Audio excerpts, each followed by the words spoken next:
खुशामदीद, आदाब आप सबको हमारी तरफ से। और प्रोग्राम आप देख रहे हैं सलाम जेके।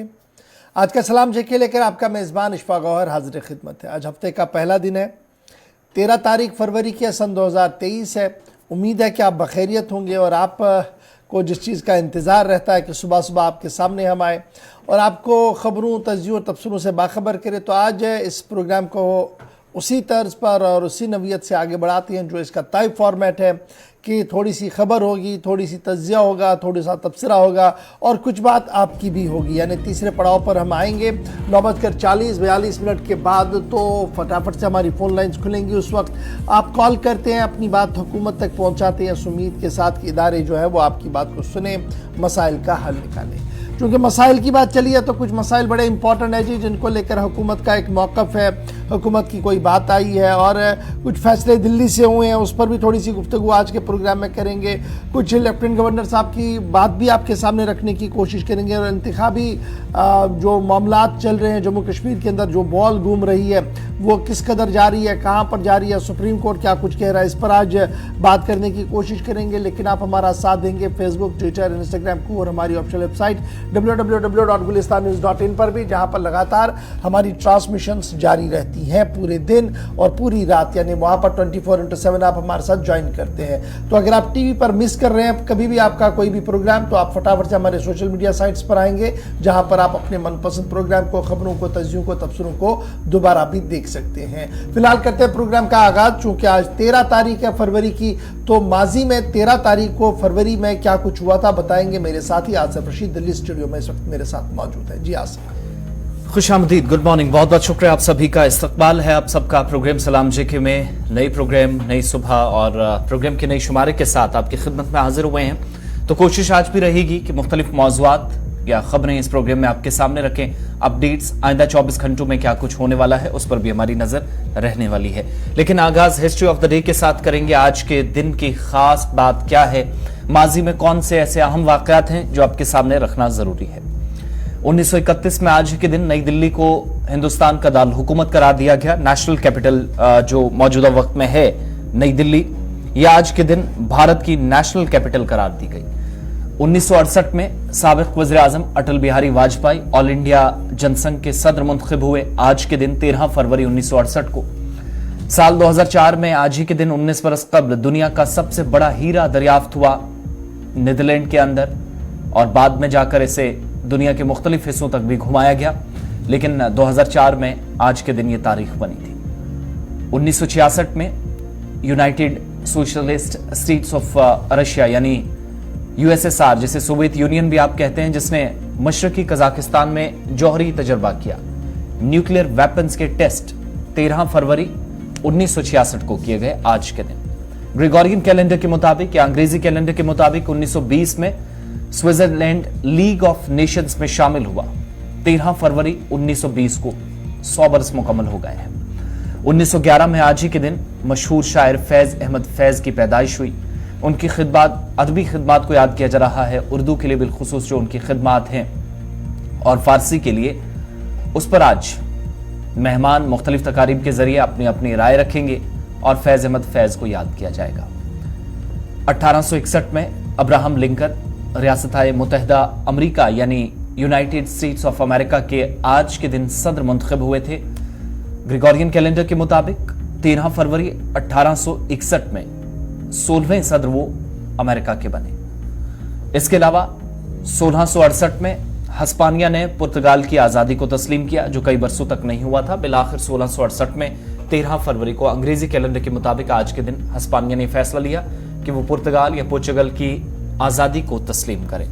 तो हिस्ट्री ऑफ द डे में बस इतना ही, लेकिन प्रोग्राम में मजीद आगे बढ़ेंगे और खबरों की तरफ अब आहिस्ता आहिस्ता चलेंगे। तो जहां पर टेलीविजन स्क्रीन पर आप हमें देख रहे हैं, इसके अलावा आप हमें ऑफिशियल वेबसाइट पर भी खबरों के ताल्लुक से आप अपडेट्स ले सकते हैं। दीगर सोशल मीडिया प्लेटफॉर्म्स पर भी है, वहां पर भी अपना अपना ओपिनियन साथ साथ दीजिएगा और ताज़ा तरीन खबरों से आपको आगाह रखेंगे। इसके अलावा कोशिश हमारी ये भी रहेगी कि वक्फे वक्फे से जो नशरियात रहती है वहां पर भी आपके कमेंट्स, आपकी सवाल, जो राय, आपके सवाल हैं वो भी साथ साथ बीच बीच में ले और आपकी बात का भी जवाब हासिल करने की कोशिश हो। तो प्रोग्राम का आगाज करेंगे जम्मू कश्मीर की खबरों के साथ हिस्ट्री ऑफ द डे के बाद। चलिए जनाब, अब ज़रा ख़बरों की करते हैं शुरुआत और सबसे पहले बात करते हैं जी कश्मीरी पंडित एम्प्लॉयज़ की। कश्मीरी पंडित एम्प्लॉयज़ कुछ प्रोटेस्ट पर है, कुछ लोगों ने वापस अपने दफ्तरों में ज्वाइन भी किया है। इस बीच आपको याद होगा कि गुज़श्ता दिनों लेफ्टिनेंट गवर्नर साहब ने मुच्छी के अंदर दौरा किया था और एक कैंप के दौरान उन्होंने कश्मीरी पंडितों से गुफ्तगू की थी, जिस दौरान महाशिवरात्रि पर उनकी तनख्वाहों को वागुजार करने का मामला भी सामने रखा गया था। तो खबर अब सामने ये आ रही है कि सरकार ने बाज़ाब्ता तौर पर इस बात का फैसला ले लिया है कि प्राइम मिनिस्टर पैकेज एम्प्लॉयज़ जिनकी सैलरियां रुकी पड़ी हैं उनकी सैलरियों को वागुजार किया जाए और उस सिलसिले में एचओडीज जो हैं यानी हेड ऑफ डिपार्टमेंट जो है उन्हें बाज़ाब्ता तौर पर ऑर्डर जारी कर दिए गए। लेकिन इसमें इफ एंड बट्स वाला ही ऑर्डर है जी। इस ऑर्डर के तहत यह कहा गया कि सभी कंसर्न एचओडी से यह कहा गया है कि वो रिलीज करे सैलरी उन तमाम वज़ीर-ए-आज़म पैकेज और अदर माइनॉरिटी एम्प्लॉयज़ के जिन्होंने अपनी ड्यूटियां दोबारा रिज्यूम की है कश्मीर सूबे के अंदर। और ये जो इंटरवेनिंग पीरियड इसमें था इसको विदाउट गैप लिया जाए और स्पेशल मेजर्स एडजस्टमेंट की जाएगी इस हवाले से, ताकि महाशिवरात्रि पर उनकी तनख्वाहें ना रुके। यानी जो लोग वापस चले गए थे और बीच में एहतजाज के दौरान उनकी ड्यूटियों में वो गैप आया था, उस गैप को भी देखा गया कि जनाब उसे ख़त्म किया जाए और जो लोग आए हैं उनको तनख्वाहें जो है वो वागुजार की जाए। यानी जो बीच वाला महीने 2 महीने वाला या 3 महीने वाला गैप था उसको ख़त्म करने की बात जो है वो कही गई है। इंटरवेंशन पीरियड विदाउट गैप को लिया जाए और special measures adjusting the period जो कहा गया है इसमें, चूंकि अब महाशिवरात्रि जी आगे, इसको ध्यान में रखते हुए ऑर्डर इशू कर दिया गया जी उस वक्त जब लेफ्टिनेंट गवर्नर मनोज सिन्हा ने सभी एडमिनिस्ट्रेटिव सेक्रेटरी से ये कहा था कि वो अप्रोप्रिएट एक्शन ले जी और फर्निश करे action taken report directly to governor secretariat 14 जनवरी से पहले, ताकि बाज़ाब्ता तौर पर एक हुक्मनामा जारी हो सके और महाशिवरात्रि पर उन तमाम मुलाजमीन के लिए तनख्वाहें वागुजार की जाए जिनकी तनख्वाहें वाजिबुल अदा है। एम्प्लॉयज़ जो लगातार डिमांड कर रहे थे ट्रांजिट कैंप्स के अंदर जो रह रहे थे, उनका ये मुतालबा भी है कि उन्हें डिस्ट्रिक्ट हेडक्वार्टर्स पर रखा जाए, ना कि दूर दराज इलाकों के अंदर रखा जाए। वो उनकी अलग एक डिमांड्स है। कुछ लोग जम्मू के अंदर है वो इस बात की वकालत कर रहे हैं और मांग कर रहे हैं कि रिलोकेशन हो जी, हमें बिल्कुल वापस लाया जाए। और कुछ लोग वापस भी चले गए हैं जो अपनी अपनी ड्यूटियों पर तैनात है। तो इस बीच जो चले गए हैं उनका जो बीच वाला पीरियड था उसको भी एड्रेस करने की कोशिश की जा रही है। और जो लगातार पिछले 2-3 दिनों से बातें हो रही थी कि जनाब इतना बड़ा दिन है जी, महाशिवरात्रि आने वाली है, इस पर तनख्वाह अगर ना दी जाए तो इंतहाई गलत करती थी, तो यहाँ पर तो असल सैलरी भी नहीं मिल रही है। तो अब उसमें लेफ्टिनेंट गवर्नर साहब ने यह फैसला लिया है कि सैलरियां दी जाएंगी, लेकिन उसके लिए बाज़ाब्ता तौर पर क्राइटेरिया फिक्स कर दिया गया कि किन लोगों के लिए होगी और जिनका बीच में टाइम गैप रहा है उसको भी एडजस्ट करने की बात जो है वो सामने रखी जा रही है। मुलाजमीन के लिए अच्छी खबर उन मुलाजमीन के लिए जो फिलहाल जनाब कश्मीरी पंडित एम्प्लॉयज़ माइग्रेंट वाले हैं या वो दूसरे पीएम पैकेज वाले एम्प्लॉयज़ हैं, दोनों के लिए खबर जो है वो सबसे बेहतर है। इस खबर के बाद जनाब आते हैं दूसरी बड़ी अहम खबर की ओर और बात करते हैं आज की सुप्रीम कोर्ट की, क्योंकि सुप्रीम कोर्ट के अंदर आज का दिन इंतहाई अहम दिन है। तस्वुर किया जा रहा है क्योंकि आज उस बड़े मामले पर एक फैसला आएगा जिस फैसले का इंतजार जम्मू कश्मीर की आवाम को पिछले कई दिनों से था। जम्मू कश्मीर में असेंबली और पार्लिमानी हलकों की हदबंदी को चैलेंज करने वाली अर्जी का मामला आज हतमी फैसले के लिए आ सकता है। सुप्रीम कोर्ट में आज सोमवार को फैसला सुनाया जाएगा। थोड़ी देर पहले जो एडवोकेट मुजफ्फर खान साहब हैं, जो इस पूरी हदबंदी वाली मामले के वकील भी है, उनका मानना है कि उन्हें उम्मीद है कि आज तकरीबन 11 बजे तक ये पूरा मामला जो है वो समाअत मुकम्मल होने के बाद चीफ जस्टिस साहब जो है वो अपनी बात जो है सामने रखेंगे। जम्मू कश्मीर में असेंबली और पार्लिमानी हलकों की हदबंदी को चैलेंज करने वाली एक अर्जी पर अदालत उज़्मा आज सोमवार को अपना फैसला सुनाएगी। जम्मू कश्मीर में असेंबली इंतखाबात से कबल असेंबली और पार्लिमानी हलकों की हदबंदी के मामले के बाद मामला सुनवाई के लिए अदालत उज़्मा पहुंच गया था और अदालत उज़्मा में जब यह मामला पहुंचाया गया था तो 2 अर्जियां इसमें इकट्ठी थी। एक हाजी अब्दुल गनी खान और मोहम्मद अयूब मच्चू की तरफ से सुप्रीम कोर्ट में अर्जी दायर की गई थी, जिसमें जम्मू कश्मीर में असेंबली और पार्लिमानी हलकों की हदबंदी के मामले पर हदबंदी को चैलेंज किया गया था। ख्याल रहे कि 6 मार्च सन 2020 को मरकजी वजारत कानून व इंसाफ महकमे कानून साज ने हदबंदी एक्ट 2002 की दफा 3 के तहत इख्तियारात का हवाला देते हुए इस्तेमाल में एक नोटिफिकेशन जारी किया था, जिसमें सुप्रीम कोर्ट के मुताबिक जज रिटायर्ड रंजना प्रकाश देसाई के साथ एक हदबंदी कमीशन तश्कील दिया गया था। दरख्वास्त गुजार ने अर्जी में मुतालबा किया था कि आइन की आर्टिकल 170 के तहत अगली हदबंदी की मशक 2026 के बाद ही की जाएगी और जम्मू कश्मीर में हदबंदी के अमल को नाफिज करना सिर्फ मनमानी है बल्कि आइन के बुनियादी ढांचे के खिलाफ भी है। अर्जी में यह भी लिखा गया था कि कमीशन की नोटिफिकेशन और कमीशन ने जिस तरीके से काम किया है वो बुनियादी अगराज व मकासद जो इसके हैं उसको पूरा नहीं कर रही है और बुनियादी कवायद ज़वाबित को भलाई ताक रखा गया है।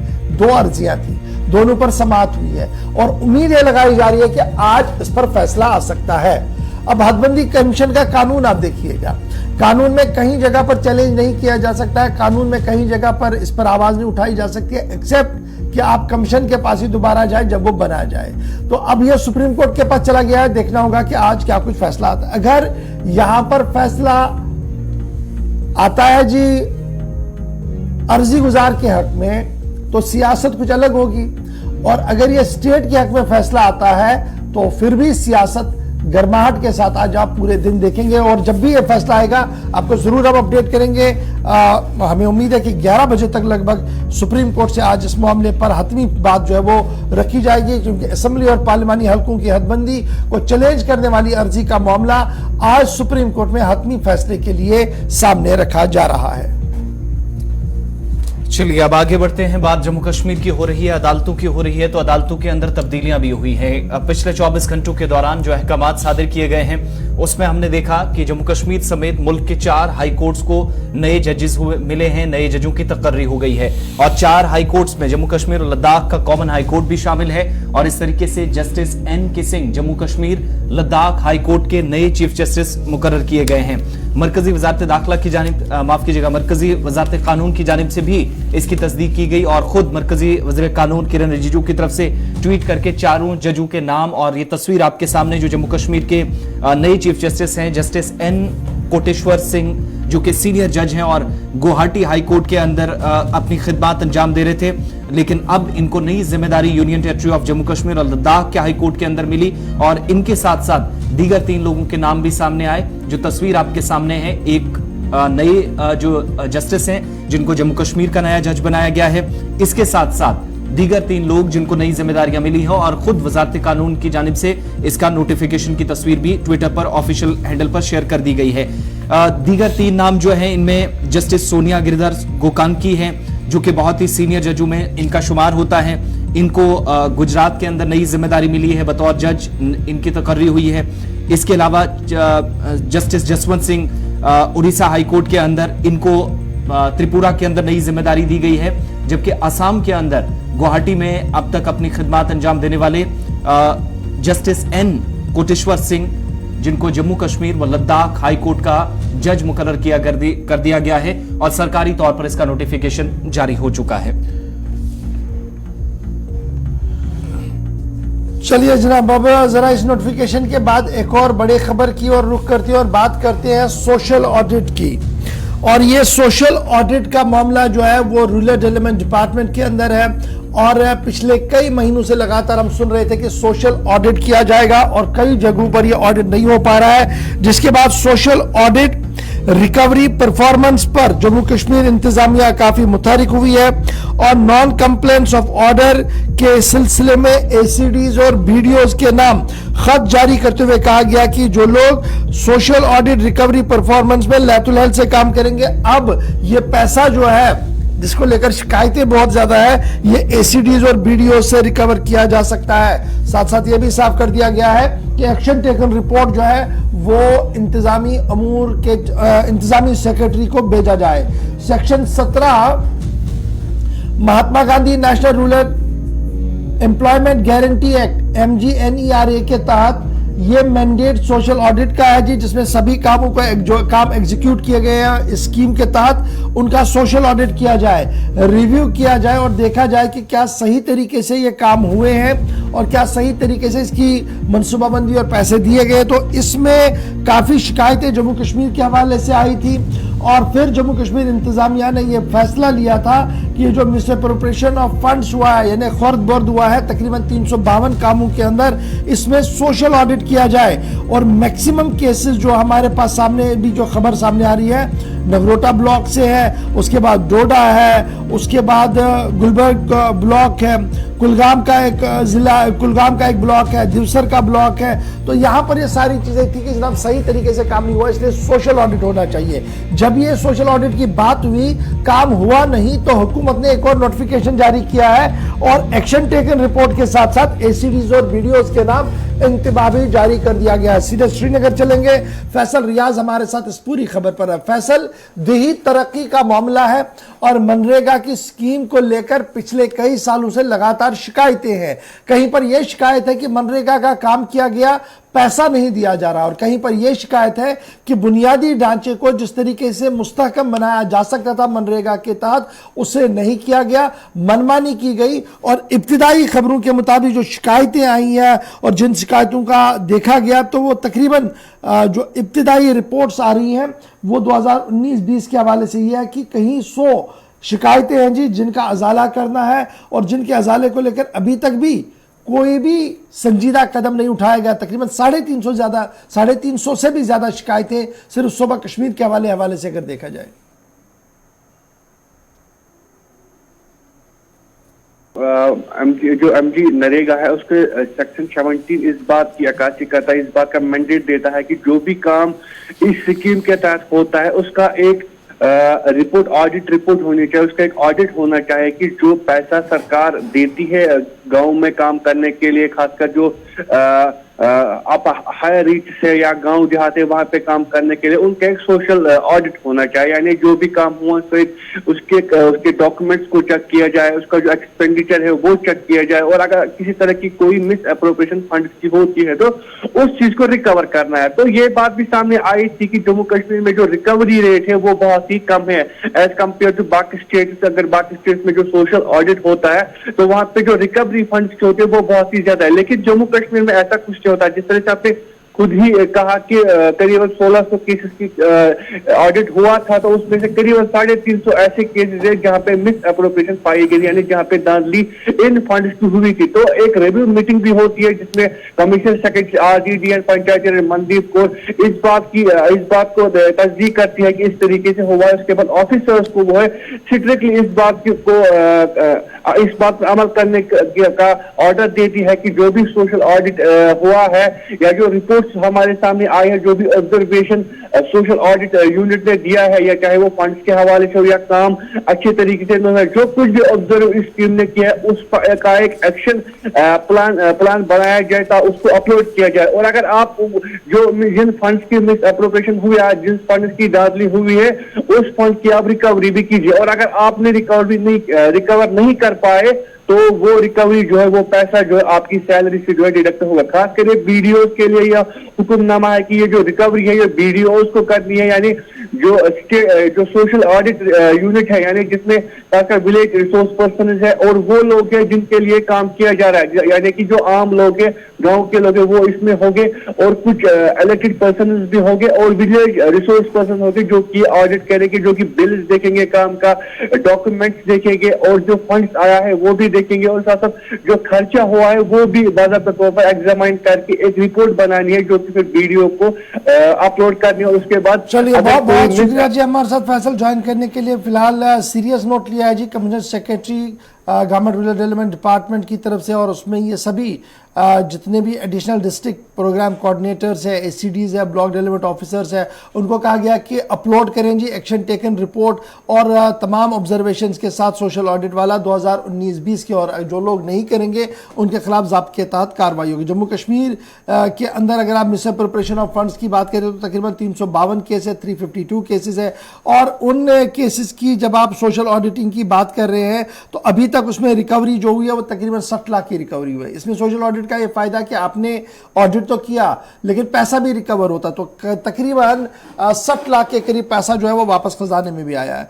मैक्सिमम नंबर जो केस रिपोर्टेड किए गए हैं जी अभी तक वो है ब्लॉक नगरोटा 21 केस है, उसके बाद बल्ला ब्लॉक डोडा के अंदर 17 है, चंगा ब्लॉक डोडा के अंदर और गुलबर्गा ब्लॉक रियासी कुलगाम के अंदर 16 केसेस है जी, अरनाज ब्लॉक के अंदर 11 है, दिवसर ब्लॉक के अंदर 12 है। तो ये मोटा मोटा फिगर है जो हमारे हाथ लगा है और हमने आपके साथ दे दिया है। फिलहाल एडमिनिस्ट्रेटिव सेक्रेटरी पंचायती राज की तरफ से कहा गया है कि ये सोशल ऑडिट और रिकवरी के साथ अपलोड किया जाए जी सिस्टम के अंदर। हम देखते हैं जी आज 13 तारीख या 15 तारीख तक कितना लोग जिसमें सिस्टम पर काम करते हैं और 15 तारीख को आपको इसका जरूर फॉलो अप और बैकग्राउंड में भी खबर बताएंगे। अब आसिफ रशीद आपको बताएंगे कि अय्याम में सर्दी चल रही है और जहां दिल्ली के अंदर भी ठंडी हवाएं चल रही है, वहीं पर वादी कश्मीर के अंदर बरसात भी हो रही है, बर्फबारी भी हो रही है और मौसम का मिजाज भी बदला है। और उस बदलते मौसम के मिजाज के बीच जहाज़ों की आवाजाही पर भी फर्क पड़ रहा है और काफ़ी दिनों से कुछ चीज़ें बेहतर करने की उम्मीद लगाई जा रही थी, लेकिन शायद कुछ और इंतज़ार करना होगा। बिल्कुल एक अहम मंसूबे के तहत काम श्रीनगर हवाई अड्डे पर जारी है और उम्मीद की जा रही है और अब जो आहिस्ता आहिस्ता चीजें दुरुस्त करने की कोशिश है कि कम अगर विजिबिलिटी है या हद निगाह बिल्कुल कम है, जहां पर परवाजें उड़ान नहीं भर सकती थी, मुश्किलात आती थी, वो शायद सिस्टम आहिस्ता आहिस्ता खत्म हो, क्योंकि खुद अथॉरिटीज कहती हैं जो कैट सेकंड आईएलएस का जो एक नया सिस्टम मुतारिफ कराने की कोशिश थी, नया फंक्शन है जो श्रीनगर हवाई अड्डे पर जिसका काम अभी भी चल रहा है, जून 2023 में तवक्को की जा रही है कि ये काम मुकम्मल हो जाएगा। अब ये सिस्टम जब मुकम्मल होगा तो इससे एक चीज कम से कम परेशानी जो है दूर हो सकती है। टेक्नोलॉजी का भी भरपूर इसमें फायदा लिया गया है। आज के वक्त में इस सिस्टम से पूरा एयरपोर्ट एक तरह से अपग्रेड हो जाएगा और दूसरा, कई बार आप देखते हैं कि हल्की बर्फबारी या बारिश की वजह से लो विजिबिलिटी में परवाजें उड़ान नहीं भर सकती है, ताखीर का शिकार होती हैं या फिर शेड्यूल चेंज कर दिया जाता है। वो सिलसिला, उससे निजात पाने के लिए ये सिस्टम जो कैट सेकंड आईएलएस कहलाता है और आज के वक्त में इंतजामिया के मुताबिक श्रीनगर हवाई अड्डे पर जो काम अभी हाथ में लिया गया है तामीराती काम, ये तकरीबन जून यानी निस्फ महीने इस साल के गुजरेंगे तो तब तक ये उम्मीद है कि काम मुकम्मल हो जाएगा। और अभी तक जो कैटेगरी 1 के तहत जिसमें काम ऑलरेडी हाथ में लिया गया था, वो इस वक्त जो एविएशन अथॉरिटी ऑफ इंडिया है उसके तहत काम चलता है श्रीनगर हवाई अड्डे पर, लेकिन ये उसका दूसरा हिस्सा एक तरह से होगा। अगर ये होता है तो फिर कम हद निगाह में भी परवाजें चल सकेंगी। सैयद इरफान फाजिल हमारे साथ हैं। इरफान, क्या मजीद अपडेट्स हैं इस हवाले से? तवक्को की जाए कि जून के बाद ये परेशानियां दूर हो जाएंगी, शेड्यूल फ्लाइट्स का चेंज होना या फिर लो विजिबिलिटी में परवाजों का श्रीनगर ना पहुंच पाना या श्रीनगर से ना उड़ पाना? देखिए, सबसे पहली बात अगर मैं बात करूं आसिफ, आईएलएस को लेकर इंटेलिजेंस लैंडिंग सिस्टम जो है जिसे आईएलएस कहा जाता है या कैट सिस्टम कहा जाता है, ये पर्टिकुलर जो है खास तौर पर लैंडिंग या टेक ऑफ के लिए इस्तेमाल किया जाता है जबकि आप मौसम के हवाले से मामलात बिगड़ जाते हैं। वादी कश्मीर की इकॉनमी को लेकर मैं बात करूं तो इसका एक बहुत बड़ा इंपैक्ट जो है पड़ा हुआ है, क्योंकि अगर आप आईएलएस की बात करेंगे, जिस तरीके से while taking landing take off जो फ्लाइट्स मैक्सिमम कैंसिल होती है, तो उसमें आप देखिए टूरिज्म का कितना बड़ा इंपैक्ट है। जो टूरिज्म सेक्टर जो है उसमें उसकी जो इकोनॉमी है वो काफी फॉल डाउन हो जाती है, खासतौर पे विंटर्स को लेकर। ये आईएलएस कैट सिस्टम जो है इसके बारे में जिस तरीके से बताया जा रहा है कि जून में आप इसको सेकंड लैंडिंग स्पेस पर जी हाँ इंक्लूड किया जाएगा और उसे काफी फायदा भी मिलेगा। इस तरह की बातें आज से पिछले 3 साल से चल रही है और मुझे याद है गवर्नर साहब और मैंने अक्सर इस प्रोग्राम में यही बात की है, खास तौर पर जबकि विंटर्स थे या जबकि बर्फबारी होती थी और आईएलएस की बात चलती थी, कैट सिस्टम की बात चलती थी। अब ये सारी चीजें इंक्लूड की जाएगी, इसके बाद इजाफा होगा और धीरे धीरे ये मामला ठीक हो जाएंगे। मगर देखा जाए तो तकरीबन आज तीसरा साल है और तीसरे साल को लेकर अब यही बात फिर से दोहराई जा रही है कि आईएलएस या कैट सिस्टम सेकंड को जो है वो अब लॉन्च किया जा रहा है, जिसकी वजह से काफी फायदा मिलेगा। मगर जहां तक अभी भी सुनने में आया कि पार्लियामेंट की एक जो कमेटी है उसने तश्कील दिया है, खासतौर पर जोर दिया इस बात को लेकर कि बड़ा इंपॉर्टेंट है कश्मीर के लिए। कश्मीर वादी कश्मीर की एक ऐसी मतलब जो एक खूबसूरती डेस्टिनेशन है सियाहत को लेकर, इसका काफी ज्यादा इजाफा जो है स्पेशली अगर देखें तो विंटर्स में दिखाई देता है, जब यहाँ पे स्नोफॉल रहती है। स्नोफॉल में मैक्सिमम टूरिस्ट यहाँ आना जाना पसंद करता है क्योंकि स्नोफॉल में उसकी स्नोफॉल एक्टिविटीज जुड़ती है। तो इस बीच अगर देखें तो कई सारे मामला हमने देखा, पिछले बारी जो बर्फबारी हुई उसमें कैंसिलेशन, फ्लाइट कैंसिल हुई, उसके बाद टूरिस्ट मैक्सिमम नाराज रहा। उनका मानना है कि इंटरनेशनल एयरपोर्ट का मतलब ये नहीं कि आप वहां पे प्रायोरिटी लॉन्जेस रखेंगे या फूड कोर्ट्स रखेंगे। इंटरनेशनल एयरपोर्ट का मतलब हो गया कि आपके पास इंटरनेशनली फैसिलिटीज कितनी ज्यादा एक्लेम्ड है, खासतौर पे रनवे को लेकर, खासतौर पे फ्लाइट्स के टेक ऑफ और लैंडिंग स्पेस को लेकर। तो ये सारी चीजें एयरपोर्ट अथॉरिटी ऑफ इंडिया ने डिस्कस करनी है और अब ये सारी चीजें डिस्कस की गई है जून को लेकर, साल 2024 के मामला को लेकर कहा जा रहा है कि अगले साल तक ये सारी चीजें सेटल डाउन हो जाएगी। उसके बाद जरूर देखने वाली बात होगी कि अगर ये लगता है अगर ये सेटल डाउन हो जाता है तो जरूर फायदा मिलेगा, क्योंकि मैंने आपको पहले भी कहा मौसमी हालात में इस टेक्नोलॉजी का सहारा लेना क्या वाकई में तवक्कुआत पर पूरा उतर सकेगा? क्योंकि बाकी एयरपोर्ट्स के या बाकी एरियाज या बाकी स्टेट्स और यूटीज के मुकाबले टोपोग्राफी या जियोग्राफिकली हम देखें तो श्रीनगर जरा मुख्तलिफ है, मौसमी हालात भी मुख्तलिफ होंगे, चैलेंजेस ज्यादा होंगे as compare to other states. मैं दोबारा से आपका सवाल सुनना चाहूंगा, थोड़ा आवाज कट रही है। जिस हिसाब से श्रीनगर के अंदर इस टेक्नोलॉजी का ILS का सहारा लेने की तैयारी है या होने जा रहा है, क्या तवक्कुआत पर पूरा उतर सकेगी अथॉरिटी उस वक्त जब शदीद मौसमी हालात का भी सामना एयरपोर्ट अथॉरिटी के सामने रहता है, श्रीनगर के अंदर स्पेशली? बहुत ही बेहतरीन सवाल किया आपने। देखिए बड़ा important challenging airport authority of India के लिए, क्योंकि मौसमी हालात के मामलात को लेकर पिछले 2 साल से यह बात चल रही है।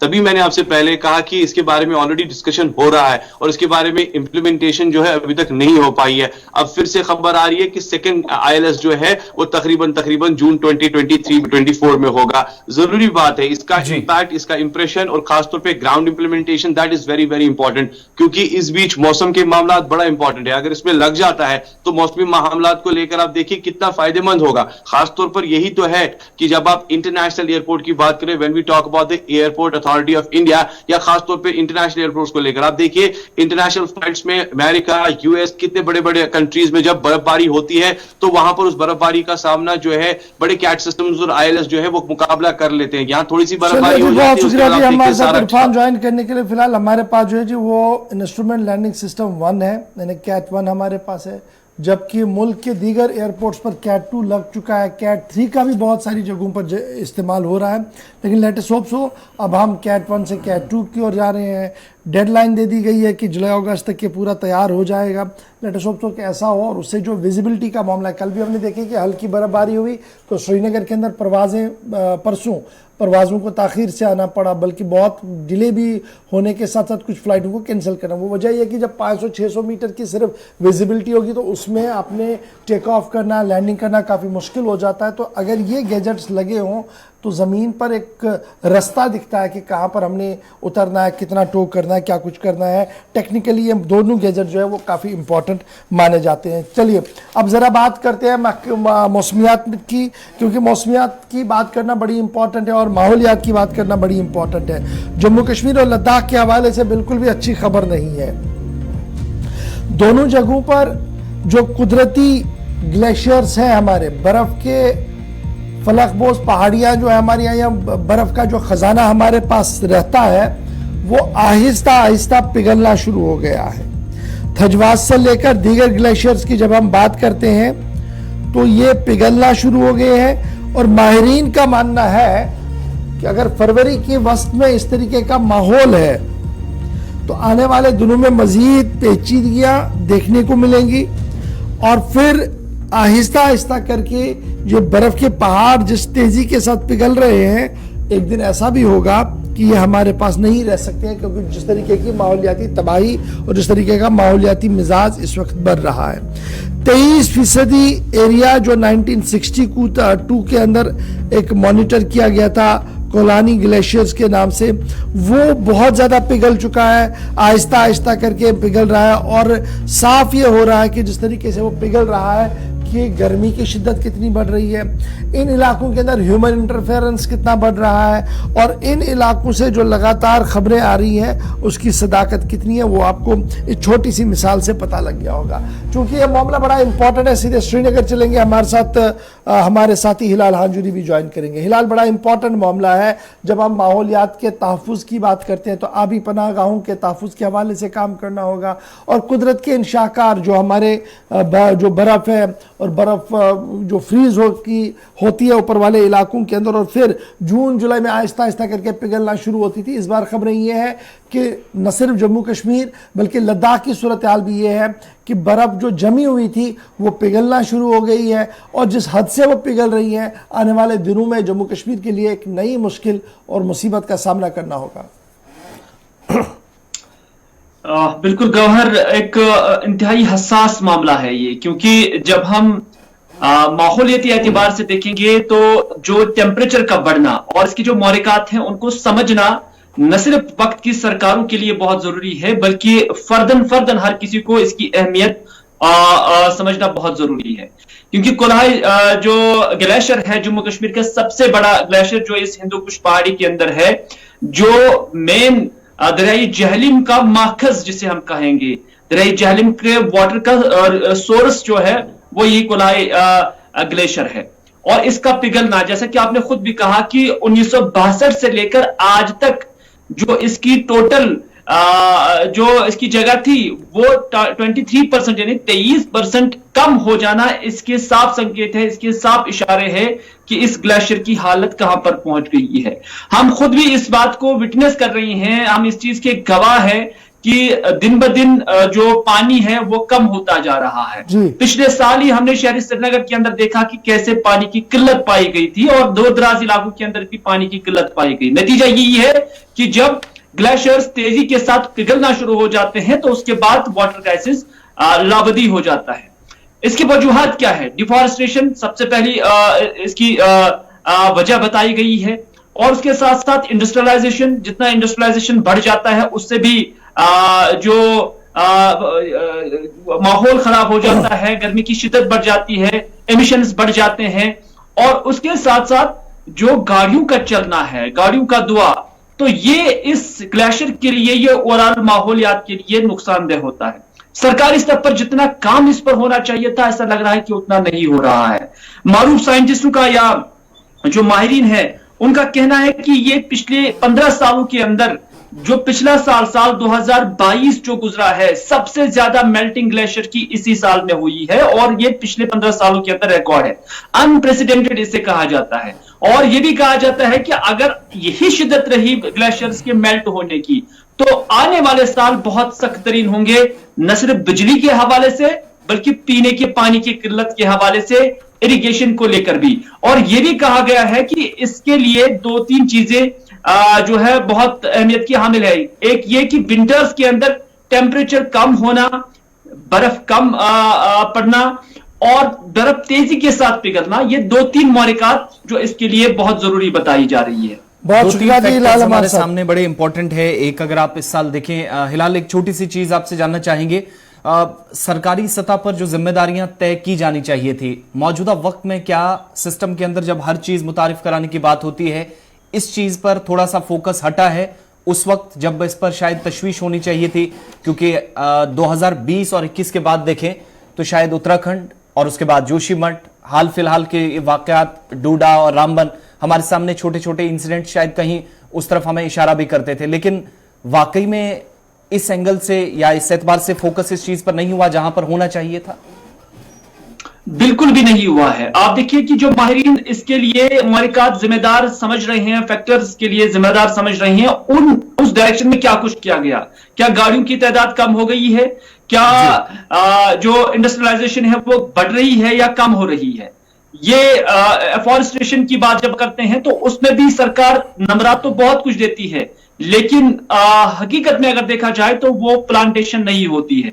डिफॉरेस्टेशन का ग्रैफ भी बहुत बढ़ रहा है, जंगल स्मगलिंग भी बहुत तेजी से हो रही है। तो हम देख रहे हैं कि ग्लेशियर जिससे जो इसके लिए कार फरमा, जो इसके लिए मौलिकात हुए हैं जिसकी वजह से ये ग्लेशियर पिघल रहे हैं, उस जिमन में जो सरकारी स्तर पर काम होना चाहिए था वो नहीं हो रहा है, इस पर कोई शक नहीं है। नतीजा यही है कि आने वाले साल अगर इसी तरह के रहेंगे माहिरीन के मुताबिक, तो फिर ये बहुत चैलेंजिंग होंगे, न सिर्फ बिजली, पानी और इरिगेशन को लेकर, बल्कि सेहत के मामलों को लेकर भी ये काफी डिजास्टर्स होगा। बहुत शुक्रिया जी, हमारे साथ छोटा सा ब्रेक होगा जी, हम ब्रेक के उस पार आएंगे तो आपको बताएंगे कि दाखिला वजीर साहब का एक दौरा हुआ था, उस दौरे को लेकर उस वक्त के आर्मी चीफ का एक बड़ा बयान आया है, हिस्ट्री के साथ मिलता हुआ ये बयान है, इस पर थोड़ी सी गुफ्तगू करेंगे कि क्या कुछ उस दौरे की कहानी है। फिर आपको यह भी बताएंगे कि सरकार ने एक बड़ा मंसूबा हाथ में लिया है और उस मंसूबे की पीछे की कहानी ये है कि हम बड़ी चीज़ें बाहर से लाते हैं वो ना लाएं और मकामी तौर पर रोज़गार के मौके पैदा हो। कहाँ पर ये रोज़गार के मौके पैदा होंगे, इस पर भी गुफ्तगू करेंगे। बोर्ड ऑफ स्कूल एजुकेशन का भी एक खबर आपको बताएंगे और फिर आगे आपको बताएंगे कि एक और सुप्रीम कोर्ट के जज गवर्नर बने हैं, किस पर सरकार मेहरबान है। छोटे से ब्रेक के बाद हर खबर की तह तक आकर आपको बताएंगे।